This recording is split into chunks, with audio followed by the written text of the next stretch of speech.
नमस्कार, मैं हूं विशाल यादव। संसद में पहला दिन, प्रधानमंत्री नरेंद्र मोदी कुर्सी छोड़कर भागे। विपक्ष के जबरदस्त हंगामे के बीच भाजपा के नेताओं में बोलने की ताकत ही नहीं देखी गई। जो सच में लोकतंत्र का लुटेरा है, जो लोकतंत्र की हत्या कर रहा है, वो लोकतंत्र के मंदिर में क्या ही बोलेगा। अभी तो मोदी जी संसद से भागे, लेकिन हरकतें ऐसी ही चलती रही तो एक दिन पीएमओ छोड़कर मोदी जी को भागना पड़ेगा। दोस्तों, हम सभी लोगों को मालूम है कि मोदी जी कह रहे हैं कि ये ड्रामा चल रहा है संसद में, यानी कि संसद में जो कुछ भी हो रहा है ये ड्रामा चल रहा है। अगर संसद में मोदी जी की चालीसा पढ़ी जाए, क्योंकि संसद को कुछ अंधभक्तों ने मोदी का मंदिर बता दिया है और जितने भी सांसद उसमें बैठे वो मोदी जी की चालीसा पढ़े, तब जाकर संसद की कार्यवाही अच्छी चलेगी, नहीं तो ड्रामा होगा। दोस्तों, एसआईआर के नाम पर जो बवाल पूरे देश में मचा है, क्या ये ड्रामा है? बीएलओ आत्महत्या कर रहे हैं, अगर विपक्ष इस पर सवाल पूछ रहा है तो क्या ये ड्रामा है? एसआईआर के चलते बड़े पैमाने पर विपक्ष के वोट बैंक को खत्म किया जा रहा है, क्या ये ड्रामा है? देश की दुखती अर्थव्यवस्था पर बात करना, क्या ये ड्रामा है? हर हर मोदी के नारे लगाना ही क्या सदन की कार्रवाई है? दोस्तों, बड़ी खबर सामने आ गई है। प्रधानमंत्री नरेंद्र मोदी की बौखलाहट आज हम सभी लोगों को जरूर देखना चाहिए। जैसे ही मल्लिकार्जुन खड़गे और विपक्ष के तमाम नेता दहाड़ने लगे तो मोदी जी को मजबूरन कुर्सी छोड़कर जाना पड़ा। अब दोस्तों, यहां पर देखिए, एनडीटीवी इंडिया की रिपोर्ट है। मोदी जी क्या कह रहे हैं जरा आप सभी लोग गौर से देखिए। लिखा भी है, हार की बौखलाहट संसद में मत निकालो, नए सांसदों को मौका दो, विपक्ष पर पीएम मोदी का करारा प्रहार। देख लीजिए यहां पर मोदी जी क्या कह रहे हैं कि जो नए सांसद बने उन्हें बोलने का मौका दीजिए। हार की बौखलाहट संसद में मत निकालिए। देखिए, विपक्ष हारा नहीं है, हम सभी लोगों को मालूम है कि विपक्ष को हराया गया है। बिहार में महागठबंधन की जीत हुई थी, लेकिन महागठबंधन को हराया गया। जनता ने महागठबंधन को चुना, लेकिन मशीनरी ने हरा दिया, ये पूरा देश जानता है। लेकिन मोदी जी को किस बात का घमंड है? जनता का या फिर मशीनरी का? जनता का तो हो ही नहीं सकता, ये मशीनरी का घमंड संसद में बोल रहा है। जरा देखिए, लिखा भी है, प्रधानमंत्री मोदी ने कहा कि एक तरफ लोकतंत्र की मजबूती और इस लोकतांत्रिक व्यवस्था के भीतर अर्थतंत्र की मजबूती को भी दुनिया बहुत बारीकी से देख रही है। भारत ने सिद्ध कर दिया है कि डेमोक्रेसी कैन डिलीवर।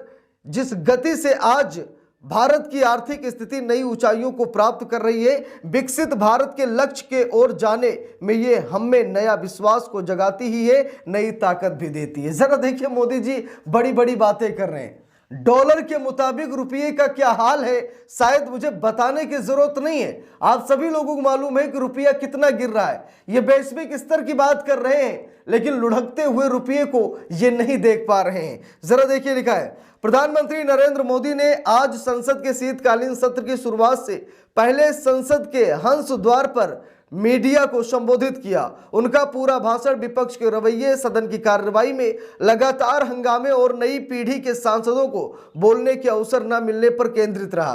प्रधानमंत्री मोदी ने कहा कि एक तरफ लोकतंत्र की मजबूती और इस लोकतांत्रिक व्यवस्था के भीतर अर्थतंत्र की मजबूती को भी दुनिया बहुत बारीकी से देख रही है। लिखा है कि ड्रामा नहीं। देखिए मोदी जी क्या कह रहे हैं, ड्रामा नहीं, डिलीवरी होनी चाहिए। जरा देखिए, मोदी जी ड्रामा बता रहे हैं। विपक्ष अगर कोई सवाल पूछे संसद में तो मोदी जी को ड्रामा लगता है। क्या ये ड्रामा? मैं आप लोगों से पूछ रहा हूं, क्या ये ड्रामा है? आपको भी क्या ड्रामा लगता है?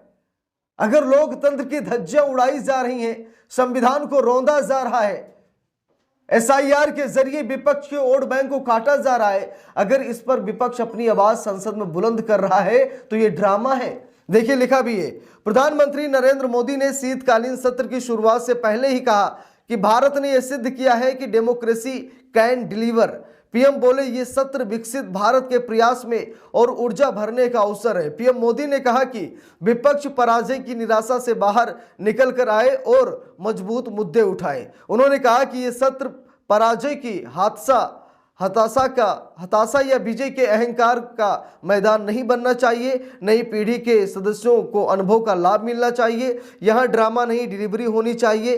राष्ट्रनीति पर बात होनी चाहिए। अगर एसआईआर पर बात हो रही है तो क्या ये अमेरिका का मुद्दा है? अगर बीएलओ के मौत पर चर्चा होनी चाहिए तो क्या ये किसी दूसरे देश का मुद्दा है? क्या ये देश का मुद्दा नहीं है? देश का मुद्दा किसमें? मोदी जी बताएंगे। मोदी जी के पास तो देश का कोई मुद्दा ही नहीं है। किसानों का मुद्दा उठा लिया जाए तभी मोदी सरकार भाग खड़ी होती है। चुनाव आयोग का मुद्दा उठाया जाए तो ये मोदी सरकार भाग खड़ी होती है। एसआईआर का मुद्दा उठा लिया गया तो मोदी जी संसद छोड़कर चले गए। बीएलओ की मौत का मुद्दा उठा लिया गया तो मोदी जी भाग ही नहीं लेना चाहते संसद में। तो बात यह है कि मोदी जी चाहते क्या है, किस मुद्दे पर बात करना चाहते हैं। मोदी जी के पास मुद्दा क्या है? वंदे भारत, ऐसे ऐसे मुद्दे लेकर आते हैं जिससे कि सिर्फ मोदी की महिमा मंडन का ही गुणगान किया जाए। हम लोगों को मालूम है कि जमीनी मुद्दे ही संसद पर रखे जाने चाहिए और मोदी सरकार नहीं चाहती है कि जमीनी मुद्दे को संसद में रखा जाए। मोदी सरकार नहीं चाहती है कि उसकी घटिया हरकतों को देश दुनिया के सामने पेश किया जाए, क्योंकि संसद ही ऐसा जरिया है जहां पर सरकार की पोल खुलती है।